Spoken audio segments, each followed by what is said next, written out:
Chapter 7. Arm Exercises.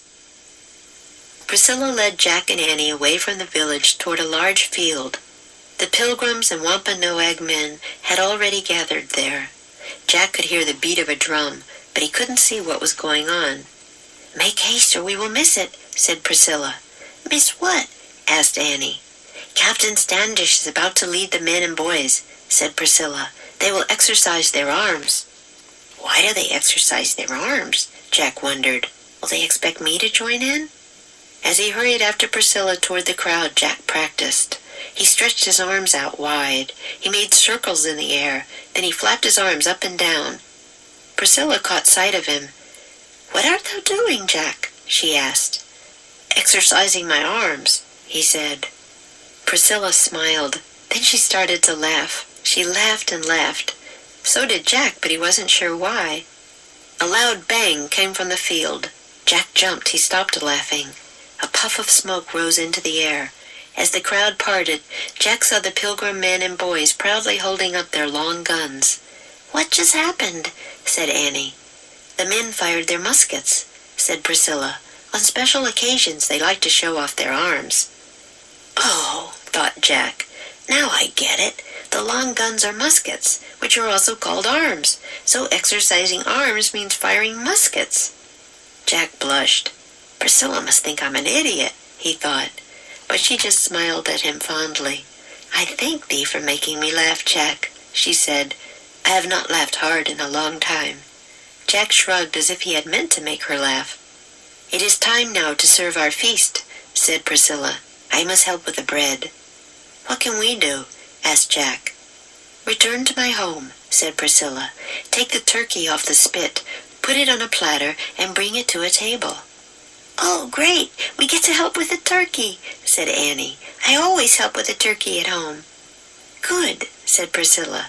"May thou feel my home as thy home today." Jack was excited, too. He and Annie were about to serve the first turkey at the first Thanksgiving. They ran back to the smoky house and rushed inside. "Where's the platter?" said Jack, looking around. He saw a flat wooden block. That must be it. Annie picked up the wooden platter. "How do we get the turkey on it?" she asked. They moved close to the fire and stared at the turkey roasting on the iron rod.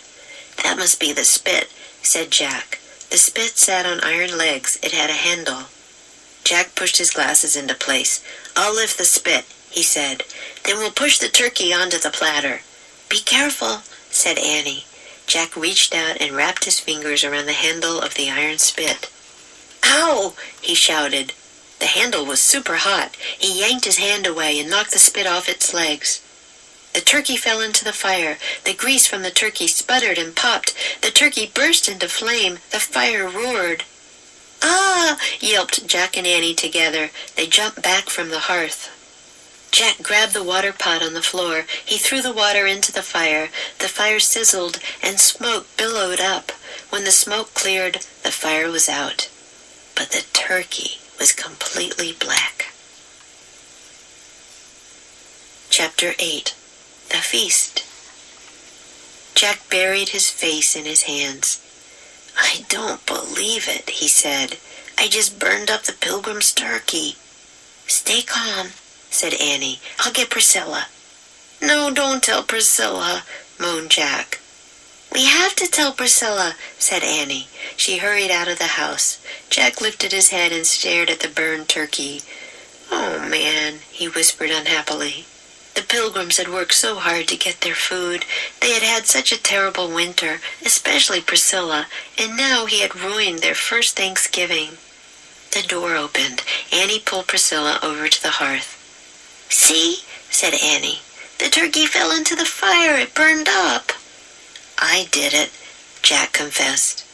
Priscilla just stared at the burned turkey in the wet, messy hearth. Then she looked at Jack. He looked away from her. "Oh, Jack," Priscilla said softly, "thou look sad." He nodded. "I ruined everything," he mumbled. "No, thou did not," said Priscilla. She reached out her hand. "Come." Priscilla led Jack and Annie out into the bright autumn light. "Look," she said.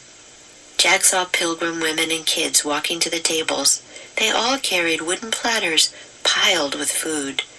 In the other houses there was cooking also, said Priscilla. Jack saw roasted ducks, turkeys, and deer meat. He saw baked fish, lobsters, eels, clams, and oysters. He saw pumpkins, beans, and corn, dried plums, berries, and roasted nuts, steamy pots of soups and puddings, and loaves of baked breads. We had a very good harvest this fall, said Priscilla.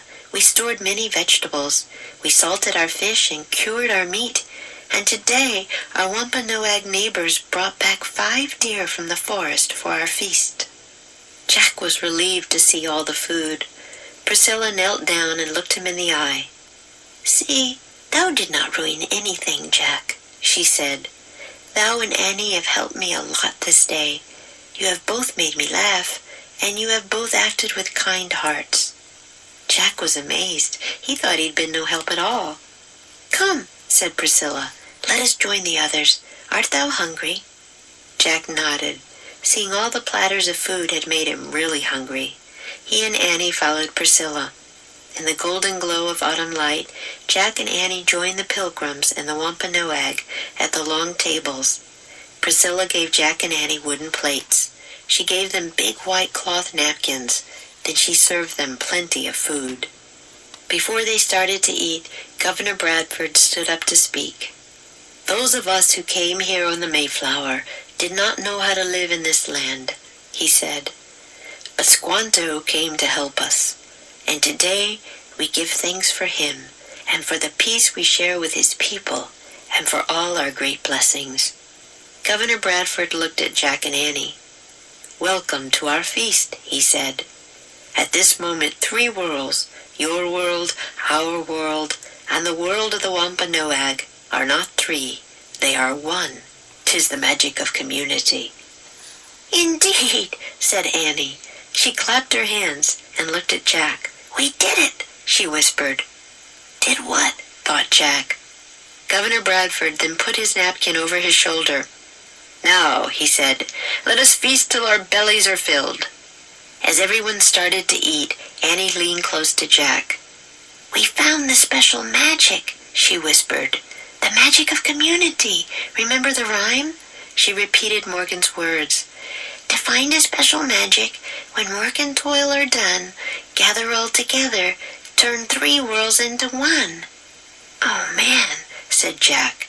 He'd forgotten all about it. We can go home now, said Annie. No way, said Jack. We have to eat first.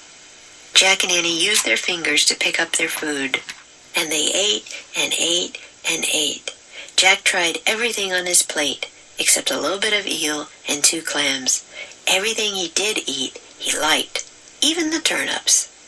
Food really tastes good, he thought as he chewed, when you eat it outside on a beautiful day with lots of nice people. Magic Treehouse Book 27 Thanksgiving on Thursday Chapter 7 and 8. Chapter 7 Arm Exercises. Make haste. Make haste or we will miss it. Catch sight of. Priscilla caught sight of him. Show off. On special occasions they like to show off their arms. Laugh hard. I have not laughed hard in a long time. Help with the housework. I must help with the bread. Burst into. The turkey burst into flame. Billow up. The fire sizzled and smoke billowed up. Chapter 8 The Feast. Bury one's face in one's hands. Jack buried his face in his hands. Burn up. I just burned up the pilgrim's turkey. Look away. He looked away from her. With kind heart. You have both acted with kind hearts. At all. He thought he'd been no help at all. Practice makes perfect.